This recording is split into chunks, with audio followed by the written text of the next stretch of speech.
15 రోజులు ఆగుర్రబ్బా. ఇక తెలంగాణ తవ్వలన్న ఆడికే బస్సులు కట్టుకొని డీసీఎంలు పెట్టుకొని కార్లు వేసుకొని దగ్గరోళ్ళు బండ్లెక్కి వచ్చుడు. ఆ సంబరమే అలాగుంటది. దేని గురించి చెప్తున్నానో సమజైందా? గా జాతరే.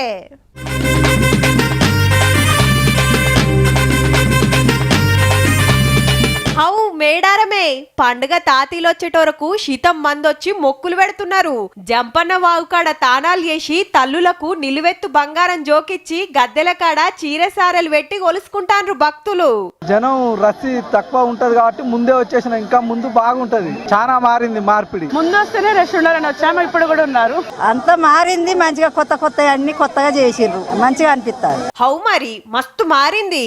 4 గద్దెలు మునుం పెట్టి వరుసెమ్మట కట్టిండ్రు. పెద్ద పెద్ద బండలు నిలబెట్టి వాటి మీద ఆదివాసుల చరిత్ర, కోయరాజుల గొట్టు గోత్రాలు, కొలిసిన దేవుళ్లను, తలిసిన జీవరాశి బొమ్మలు చెక్కిండ్రు ముద్దుగా. ఇటు పనులు నడుస్తూనే ఉన్నాయి, అటు భక్తులు అచ్చేటోళ్ళు వస్తూనే ఉన్నారు. మేడారం అప్పుడెట్లుండే ఇప్పుడెట్లయిందని చూసుకుంటా మురిసిపోతున్నారు.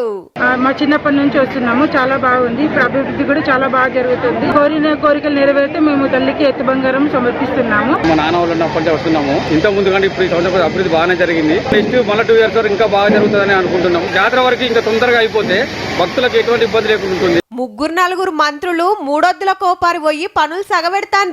సీతక్క అయితే మొత్తం ఇదే పని మీద ఉన్నదుల్లా. ఆదివాసీల ఆచారాలు పద్ధతులు తప్పకుండా అందరు మెచ్చేటట్టు డెవలప్ చేస్తున్నది గవర్నమెంట్. 18 తారీఖు నాడు సీఎం సార్ వచ్చి రాత్రి బస వేసి మర్నాడు కొత్త పనుల ప్రారంభోత్సవం చేస్తాడు. 28 నుంచి 31 దాకా మేడారం మహాజాతర.